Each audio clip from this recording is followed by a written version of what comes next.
আপনারা তেলের সংকট যত কম দেখাবেন তত তেলের সংকট কমে যাবে। আমরা কর্মজীবী, আমরা তেল না হইলে আমরা ভাত খেতে পারবো না, আমরা তেল না হইলে ঢাকায় থাকতে পারবো না, আমার গ্রামে যেটা রহনারি থাকতে হবে।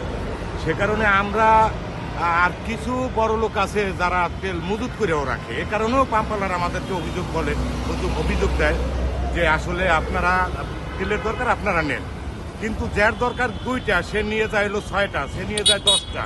সে কারণে তারা একটু বিঘ্ন আমাদেরকে করে এখন আমাদেরকে এর যে মুক্তি পেতে চাই, এর যে মুক্তি পেতে চাই। তেলের কি কোনো নির্ধারিত কোনো লিটার নির্ধারণ করে দিচ্ছে যে এটা ওই রকম নির্ধারণ করে নাই। অন্য অন্য পাম্পে 200 টাকা দেয়, আবার 300 টাকা দেয় অন্য অন্য পাম্পের, তাও সারাদিন না, সারাদিন 12 ঘন্টায় কিন্তু 2 ঘন্টা তেল দেয়। আমরা 100 গাড়ির পিছে থাকি, তখন বলে তেল নাই, তখন আমরা আবার ওই 100 গাড়ির পিছে 2 ঘন্টা বসে থাকলাম, আমরা আবার চলে যাই অন্য পাম্পে আবার দেখি লাইনে দাঁড়াইয়া একেবারে কাছে গেছি, তখন বলে তেল নাই, তখন আবার চলে যেতে হয়। এভাবে আমাদের কষ্ট। এখন আমরা শ্রমজীবী মানুষ, এটা আমাদের অভ্যাস হয়ে গেছে ভাই। আপনারা তেলের সংকট যত কম দেখাবেন তত তেলের সংকট কমে যাবে। আমরা বাঙালি, আমাকে একজন একটা টুল পাহারা দিতে বলছিল এই ঈদের 3 দিন আগে, বলছিল ভাই টুলটার উপরে আপনি বসেন, আমার টুলটা নিয়ে যাবে। হ্যাঁ, দোকান বন্ধ, ঝাপ বন্ধ করে গেছে, শুধু টুলটা রেখে গেছিল যে ভাই আপনি এই টুলের উপরে বসেন, আমার টুলটা নিয়ে যাবে। বিশ্বাস করেন, টুলের দাম কত? 80 টাকা। আমি গাড়ির উপর বসে আছি, টুল নাই। তার মানে যদি আপনি সংকট দেখান, এরা তেল চুরি করবে আরো বেশি, তেল এরা স্টক করবে, ওইরা দেখাবে সংকট। যে দেশের তেল থেকে আমাদের দেশে তেল আসে, এই দেশে যুদ্ধ চলতেছে, তার মানে তেলের সংকট থাকবে। এটা যদি আপনারা বেশি বেশি হাইলাইট করেন, মানুষ, আমরা তো বাঙালির একটাই জিনিস, যেটাকে হাইলাইট করবো ওইটাই ওরা শর্ট তৈরি করবে।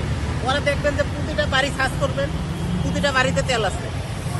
আপনি বিশ্বাস করবেন না, আজকে আপনি অনুসন্ধান করেন, কোনো একটা গাড়ির পেছনে যান, দেখবেন হ্যাঁ বাসায় যা 4-5 বোতল তেল স্টক করে রাখছে।